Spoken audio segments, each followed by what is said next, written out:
Welcome to the Ready, Set, Go channel. Today we're going to be talking about RV life. My name is Alexis and this is my sister Erica. And we're going to talk a little briefly for our intro and kind of give you like a walkthrough of our RV. I've been RVing since 2017 and I have two kids. I have a 13-year-old son and I have an 8-year-old daughter. And I also have a dog that's a Labrador Golden Retriever mix. She's a service dog. And then my sister, she has a 3-year-old daughter and a Wheaten Terrier. She actually lives in her RV. She has a travel trailer and it's a Jayco Flight. Yeah, Jayco J-Flight, I believe, 32 BHDS. I'll put a link below to my video. I have a full walkthrough. I've been living in my RV full time since 2019 and we love it with our puppy and my little one. So just go check that video out. And I lived in mine since 2017 up to July 2017 up until February 2018. That was our first time living in an RV. Actually, first time purchasing like an actual travel or fifth wheel. And we had a Forest River BH bunkhouse. It was 2 full baths. Loved it. Amazing. I feel like that opened up my eyes as far as RVing and traveling and knowing how much you can actually save and travel and do so much that living in a house couldn't. I don't live in my RV full time anymore. I do own a house now. Sad face, because I mean, I'm married, but me and my sister are the main ones that travel together. My husband works full time in Tampa, Florida, and then I just get on the road. I was prior military as well, so we just get on the road and we travel with our kids. My 2 kids are homeschooled, so the great thing about homeschooling is that they see experiences that they can't get at a brick and mortar school. And since COVID has really opened their eyes, and since COVID, that's when I actually started homeschooling, so it has made the experience so much. So I'm gonna to give you some tips about RVing and have my sister come in and tell her about the pros and cons for her. Being a full-timer. For me, one of the tips that I would tell you RVing, especially being African American, whether you're female or male, is don't limit yourself. Yeah, regardless of whether if there's one race more than the other, don't feel like you're not good enough to go be at that park, or that park is too high end. And we have kids and a dog, and we're African American, so for us, it's a little higher. It is higher for us, but we don't let that stop us. We deserve to be there just as much as anybody else, and normally we don't ever have problems. We do get the stares and the looks and the like circles around our RV, like, do you really? Or is this something you're just trying out? And it's like, do you rent that? How long do you have it for? Like, do you do this often? We get a lot of questions like that. And the answer is yes, we do this often and we love it. So I own an Entegra 2022 24L and love it.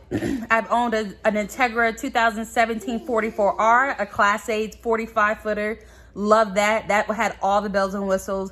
I've owned a 2022 MD4 American Coach. I love my RVs. I know my RVs from start to finish. Like, I can tell you like the odds, the ends, everything about them.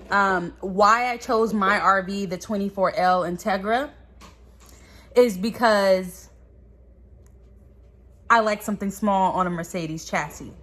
Why did she choose her? Because I need space. For me, my requirements were being a full-timer. I cook. I have to have a full-size refrigerator. And I needed 2 separate spaces for my daughter and for me. And I'll let you know, like, we made a good decision starting off. But even now, being in our RV full-time, I feel like we just need a tad more space because I also work from home. So, but other than that, my RV's perfect. And that's very important. Is like, if you're just starting off, you just get exactly the thing.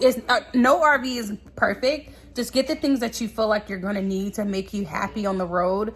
And then from there, you can adjust, you know, even if you have to add additions to your current RV, or if it's time for you to upgrade later. But I would never ever recommend anybody going out spending $300,000-$400,000 on an RV and you've never done this before. Like, start off small, you know, try a travel trailer first, and then, you know, work your way up, and then see if you like that, and then work your way up to probably renting a motorhome, and then, you know, just kind of go from there. So without further ado, we're going to show you the 24L. Now, in this 24L video, I will just warn you, we are living in this RV because we are currently on a tour for going from Tampa, Florida, possibly trying to go to the Grand Canyon and then back. So we are living. So you're getting full, like, uncut raw. Yes, on how we live in a 24-foot Mercedes 24L with 2 dogs,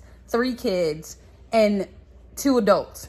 Now, the last thing I want to say, which is very important if you ever wanted to try to do this, is that cargo is very, very important in such a small chassis. Do not try to overload this chassis. For insurance purposes, for safety purposes, just do not do it. If tow a car or a trailer behind you, put all of your cargo in there, because the capacity on the 24L is only 946 pounds. So that's literally, we put our groceries in there, a few clothes, and a washing machine. And that's it. Blankets and stuff. But we try not to overload it as much because, and I will tell her in a heartbeat, because she's Missy, like, wanted to carry the whole world inside an RV. Honestly, I say, what do I say? I say, we need to check our cargo space. Is that going to fit? I think we're going over. So I'm the one that makes sure we stay in line. And then if we can't, I'm like, throw it in the car. Like, throw it in the car. Because I don't got time to be like, feeling like I'm swaying. And you'll feel the weight. You will honestly feel the weight when you're driving if you feel like it's too much. When the wind and the cars are going by, you're like, okay, I need to put some stuff in some other in the car or whatnot. But just keep in mind, if you do something this small, is that your cargo and your passenger weight is very small, something like this. But the pro is you can fit almost anywhere. Like, we're at Great Wolf Lodge right now, and our camper can fit in. My camper can fit inside a parking lot, and it has 1 slide. But check out I'll give you a link below, the 2022 24L. We gotta go tend to some kids. Yes. So without further ado, check out the 24L video. Okay, I'm introducing the Entegra 2022 24L. There's not many out here on the market. This one does come with the electric automatic jacks, as well as the diesel generator. It's 25 feet long, and it's on a Mercedes chassis. So I'll do an outside exterior walkthrough so we can kind of go through it. So the first thing, minus trash, is we have under storage compartments. It's honestly only 3 under storage compartments. It does tow up to 5,000 pounds. They did say Mercedes changed it to 4,300 as of last year. But we have our Equinox is, I think, 2,800 pounds. So then walking around, we use the Blue Ox, and then we have the sewer hose set up for this. And then in this one we have the electric and sewer, and then we also have the water low drain point. Then we also have one more storage over there, and the last one is a generator. This is also on a 1 slide, and it's a 30 amp. So walking in, again, there's 3 children on this trip with us, and then there's 2 adults, sometimes 3 adults. The max cargo capacity on here, which you have to be very careful about, as you can see, it's 976 pounds that we can't go over with occupants and cargo. So you have to really keep your weight down, and if for whatever reason put a lot of your cargo inside the car, which that's where we try to store a lot of our cargo. So No. Walking in, we have the cabbunks, and the cabbunks are so we have the up bunk, and then we have the cabbunks. So these cabbunks are made in Canada, and they're great for extra additional sleeping space. You have one up here and then one at the bottom as well. And then you have this. It turns into a bed as well as a table. You have 3 overhead compartments. You have 2 kitchen cabinets. You have a microwave, more storage. And what I ended up doing on here, because I needed some more space for prepping, is I added these, which was on Amazon. I never drilled holes into here. I used the same screws on here from the microwave. I just took the 2 screws out from the microwave, which you can see from here. There was one here, one here, one here. I just took it out, and I used the same screws. And I have a cutting board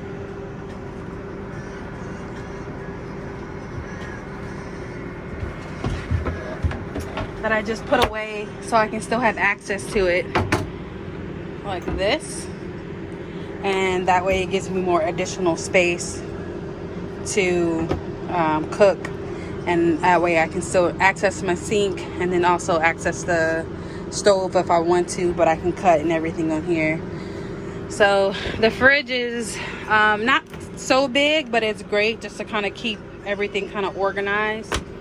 One of the things that we really love about this is that we purchased a washing machine and a spinner. It's not a dryer, but it gets the clothes like really dry. I did a lot of research on this one, and this fits directly in the shower to drain it. So one of the things that we did not like when we were camping with our first trip is that we didn't like stopping at a wash house, and it's called the Cost Way. And stopping at a wash house just took too much time, and we decided to invest this. It literally takes less than an hour to wash, and then to dry maybe another hour to dry, so about 2 hours instead of, and then like I said, you save a lot of money. So we have closet space. It goes really far back. Then you have 2 additional drawers down here, and then you have a nice pantry space. One of the things that I was really trying to figure out if there was more space on this side, but it's not, which is fine. This is enough pantry space. And then this is the rear bedroom. We installed this TV. This is the main control panel. This is the generator start. This is the inverter. And then this bed goes halfway up. So honestly, if you wanted to lay down, you could lay down and not have to open the slide. You have to lay sideways. And a lot of other coaches, like the Tiburon, the Thor, does not allow that space. You have to literally open up the slide in order for you to fully access the bed. They also have like a little storage area over here. Then you have a little light as well. And then one of the main parts that I do like about this is that it really shuts off this back bedroom so that it's privacy. And